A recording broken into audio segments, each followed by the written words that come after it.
Praise the Lord. கர்த்தருக்கு மகிமை உண்டாவதாக. இந்த ஜூன் மாதத்திலே 1ஆம் தேதி கர்த்தருடைய வார்த்தை மூலமாய் உங்கள் யாவரையும் சந்திப்பதிலே நான் மிகுந்த மகிழ்ச்சி அடைகிறேன். 1 கொரிந்தியரின் புத்தகம் 15ஆம் அதிகாரம் 57வது வசனம், நம்முடைய கர்த்தராகிய இயேசு கிறிஸ்துவினாலே நமக்கு ஜெயம் கொடுக்கிற தேவனுக்கு ஸ்தோத்திரம். இந்த ஜூன் மாதத்திலே நமக்கு ஜெயம் கொடுக்கிற தேவனுக்கு ஸ்தோத்திரம் என்று பவுல் எழுதுகிறார். இந்த புதிய மாதத்தில் கர்த்தர் நமக்கு ஜெயம் கொடுக்கிறார். வேதம் சொல்லுகிறது, குதிரை இத்தனை நாளுக்கு ஆயத்தமாக்கப்படும், ஜெயமோ கர்த்தரால் வரும். இந்த காலை நேரத்தில் இந்த ஜூன் மாதத்தில் தோல்வி அடைந்திருக்கலாம். கடந்த 5 மாதங்களும் பலவிதமான கஷ்டங்களும் பலவிதமான நெருக்கத்தோடு கூட நீங்கள் கடந்து வந்திருக்கலாம். என்ன செய்ய போகிறோம், வாழ்க்கையில் பலவிதமான கஷ்டம் இருக்கிறதே, நஷ்டம் வந்து கொண்டிருக்கிறதே, என்னால் முடியவில்லை என்று அங்கலாய்த்து கொண்டிருக்கலாம். சோர்ந்து போகாதீங்க. கர்த்தர் இன்றைக்கு ஒவ்வொருத்தருக்கும் ஜெயத்தை கொடுக்கிறார்.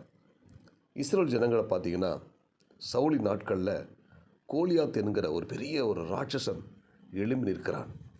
தினமும் இஸ்ரேல் ஜனங்களுக்கு முன்பதாக சவால் விடுகிறான். அவனை எதிர்ப்பதற்கு ஒருவனும் அங்கே இல்லை. அவனுடைய வார்த்தை ஜனங்களை பயமுறுத்தினது. அவனுடைய சத்தத்தை கேட்டு தேவ ஜனங்கள் பயந்தார்கள். அவனோடு கூட சண்டை போடுவதற்கு, யுத்தம் பண்ணுவதற்கு ஒருவனும் இல்லை. அந்த நேரத்தில் தேவன் தாவீதை கொண்டு வருகிறார். தாவீதை கொண்டு வந்து தாவீது அந்த கோலியாத்தை ஒரே கல்லால் வீழ்த்தி விடுகிறான்.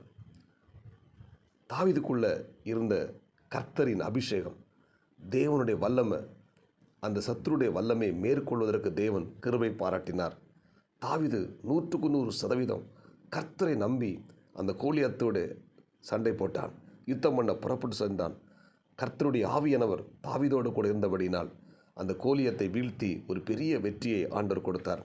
இன்றைக்கும் நம்முடைய வாழ்க்கையில் சில நேரங்களில் சில சத்துருக்கள் எழும்பி வரலாம், சில போராட்டங்கள் எழும்பி வரலாம்.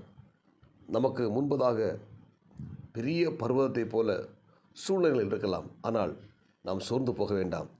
தாவீதோடு கூட கர்த்தர் இருந்தபடியானால் அந்த கோலியத்தை வீழ்த்தி ஒரு ஜெயத்தை பெற்றது போல நம்ம கூட கர்த்தர் இருக்கிறார். நம்மோடு கூட கர்த்தர் இருக்கிறபடினால் நமக்கு முன்னே இருக்கிற எல்லா தடைகளையும் உடைத்து ஆண்டவர் இந்த புதிய மாதத்தில் ஒரு பெரிய வெற்றியை நமக்கு தருவார். நம்முடைய வாழ்க்கையில் இருக்க தோல்விகள் எல்லாம் ஜெயமாய் மாறும். நஷ்டங்கள் லாபமாய் மாறும். வேதனைகள் சந்தோஷமாய் மாறும். துக்கம் மகிழ்ச்சியாக மாறும். சோர்ந்து போகாதீங்க.